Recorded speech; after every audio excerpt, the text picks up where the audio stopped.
ان 5 وظائف کے ساتھ کچھ شرائط ہیں. اس میں پہلی شرط نماز کی پابندی ہے, دوسری شرط رزق حلال کے لیے کوشش ہے, تیسری شرط ماں باپ کی خدمت اگر وہ زندہ ہے, اگر وہ دنیا میں نہیں تو ان کو کچھ روزانہ پڑھ کے ایصال ثواب قرآن پاک پڑھ کے ضرور کریں. یہ کچھ شرائط. اعوذ باللہ من الشیطان الرجیم, بسم اللہ الرحمن الرحیم. السلام علیکم ورحمۃ اللہ وبرکاتہ. دوستو, غریبی سے امیری کا سفر طے کرنا ہے تو یہ 5 مجرب پاورفل وظائف آج ہی شروع کر دیں. کون سے وہ 5 وظائف ہیں, اس پہ آج بات کریں گے. آپ کو پہلے میں وہ وظائف تھوڑے سے بتاتا ہوں جو بزرگان دین سلف صالحین اور بڑے بڑے جو ہے اللہ کے ولی اپنی ریاضتوں میں عبادتوں میں یہ کیا کرتے ہیں. اب آپ پہلا اس میں رزق کی جو کنجی ہے وہ سورہ واقعہ کا ہے. سورہ واقعہ کو عشاء کی نماز کے بعد باوضو ایک بار روز پڑھیں, اول آخر درود شریف, اور اپنے رزق کے لیے دعا کریں. پہلا وظیفہ.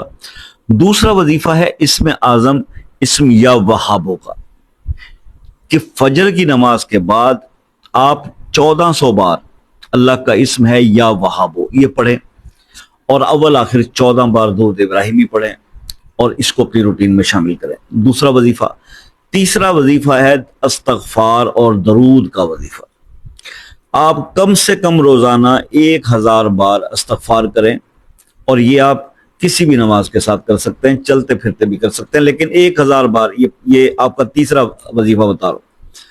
1000 بار استغفار, چاہے استغفر اللہ ہی کہہ لیں, چاہے استغفر اللہ ربی من کل ذنب واتوب الیہ کہہ لیں, یا استغفر اللہ الذی لا الہ الا هو الحی القیوم واتوب الیہ. ٹھیک, ان میں سے کوئی بھی عمل, کوئی بھی استغفار آپ 1000 بار, اور درود پاک 300 بار, اس کو آپ ضرور پورا کیا کریں.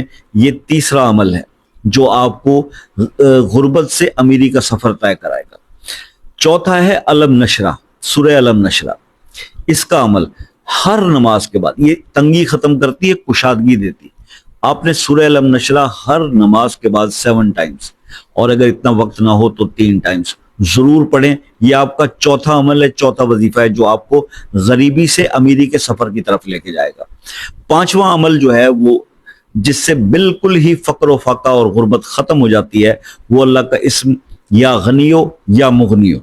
اب یہ پانچواں عمل ہے, یہ آپ نے کرنا یہ ہے. اس کا بہتر ٹائم تو ہوتا ہے چاشت کی نماز کے بعد, لیکن ظاہر ہے کہ جو کام کاج پہ جانے والے لوگ ہیں تو وہ اگر چاشت کے ٹائم پہ نہیں ادا کر سکتے تو وہ اس کو کسی بھی ٹائم پہ عشاء میں فجر میں یہ کر لیں.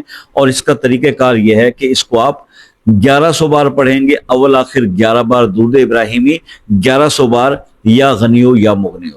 یہ 5 عمل ہے. یہ کوئی شخص اگر اپنی زندگی کا روٹین بنا لیتا ہے, چند ماہ, 1-1.5 ماہ ہی کر لیں, 40 دن ہی کر لیں, تو وہ دیکھے گا کہ اس کی زندگی کے اندر وہ جو رزق سے ریلیٹڈ مسائل ہیں وہ حل ہونا شروع ہو گئے, اور اس کی زندگی میں. ہاں یہ ضرور ہے کہ اس کے ساتھ کچھ شرائط ہیں, اور پہلی شرط مطلب ان 5 وظائف کے ساتھ کچھ شرائط ہیں. اس میں پہلی شرط نماز کی پابندی ہے, دوسری شرط رزق حلال کے لیے کوشش ہے, تیسری شرط ماں باپ کی خدمت اگر وہ زندہ ہے, اگر وہ دنیا میں نہیں تو ان کو کچھ روزانہ پڑھ کے ایصال ثواب قرآن پاک پڑھ کے ضرور کریں. یہ کچھ شرائط ہیں. اور سب سے بڑی بات, سب سے اہم شرط اس کی کہ روزانہ کچھ نہ کچھ صدقہ کیا کریں, چاہے 10 روپے ہی اپنی کمائی میں سے کسی غریب کو دیں, صدقے کی نیت سے دے دیا کریں. کیونکہ رسول اللہ صلی اللہ علیہ وسلم کا یہ فرمان بھی ہے کہ صدقہ جو ہے وہ مال کو کم نہیں کرتا بلکہ بڑھاتا ہے. تو یہ 5 وظائف, اور اس کے ساتھ یہ جو چیزیں میں نے آپ کو بولی, رزق حلال کے لیے کوشش, ماں باپ کی خدمت یا ان کو مغفرت کے لیے دعا, اور صدقہ کرنا, اور یہ نماز کے پابندی, یہ کریں. انشاءاللہ رزق کے تمام مسائل حل ہو جائیں گے. تو یہ آپ کے ساتھ شیئر کرنا تھا, کیونکہ بہت سارے لوگ پریشانی کا اظہار کرتے ہیں, اور ہمیشہ ان کی خواہش یہ ہوتی ہے لوگوں کی کہ ادھر ہم وظیفہ پڑھیں, ادھر کام جو ہے نا وہ ایسا ہو بھی سکتا ہے, لیکن ایسا نہیں بھی ہوتا. تو کنٹینیوس محنت کی دین میں بھی ضرورت ہے. آئی ہوپ کہ آپ کو سمجھ میں آ گیا ہوگا. پھر بھی کچھ سمجھنا چاہیں تو رات 9 سے 11 بجے تک میں واٹس ایپ پر ہوتا ہوں, رابطہ کر سکتے ہیں. اور اگر کال پہ آنا چاہیں تو پھر آپ ایک میسج ڈال کے کال پہ ٹائم لے لیں تو اس سے آسانی ہو جائے گی. اور اگر کسی مسئلے میں ایسے پھنس گئے کہ حل نہیں ہو پا رہا وہ مسئلہ کسی بھی وظیفے سے, تو وہ مسئلہ اپنے نام کے ساتھ کمنٹ میں شیئر آپ کر دیں, انشاءاللہ خصوصی دعاؤں میں شامل کریں گے. اور باقی یہ ہے کہ بہت بڑی بڑی مشکلیں بعض اوقات صرف دعاؤں سے ٹل جاتی ہیں. دعا کے لیے کسی بندے کا صاحب ولایت ہونا ضروری نہیں، بلکہ بلوس دعا کی ضرورت ہے. اگر اللہ کا کوئی ولی بھی ہو، کوئی نیک بندہ ہو اور کوئی بابا ہو، اس کو اگر آپ پیڈ سروسز لیں گے دعا کے لیے تو وہ شاید اتنا افیکٹو نہ ہو، لیکن بلوس دعا جو کسی کے لیے مانگی جائے وہ اثر رکھتی ہے. تو آپ بھی دعاؤں میں یاد رکھیے گا. انشاءاللہ زندگی رہی تو نیکسٹ کسی ویڈیو میں آپ سے ملاقات ہوگی. تب تک کے لیے اجازت دیجیے. اللہ حافظ.